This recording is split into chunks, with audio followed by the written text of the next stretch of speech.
नमस्कार शेतकरी मित्रांनो, मी बळीराम आडसुळे काळे बोरगाव लातूर येथून बोलतोय. आपण अभिजित क्षीरसागर यांना ऊसासाठी काही आपल्या सनेज कंपनीचे प्रॉडक्ट दिलेले होते. तर त्यांनी त्यांच्या ऊसाची काय कंडिशन होती आणि काय परिस्थिती झाली हे काय म्हणतात ते त्यांच्या तोंडून आपण ऐकूया.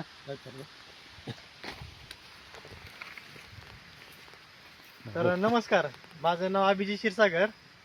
तर आपल्या ऊसाची कंडिशन अशी होती, मे महिन्यामध्ये असं वाटत होतं की ऊसच मोडून टाकावा.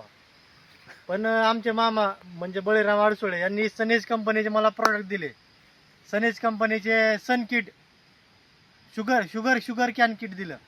तर त्याचा एवढा जबरदस्त रिझल्ट लागला मला की ऊस आता सध्या 7-10 कांड्यावर आहे. आता मी दाखवतो तुम्हाला, 7 कांड्यावर ऊस आहे आणि ऊसाची जाडी पण वाढलेली आहे. अशी कंडिशन होती या ऊसाची की मी मोडून टाकण्याच्या तयारीमध्ये होतो ऊस. तर खरंच द ग्रेट सनेज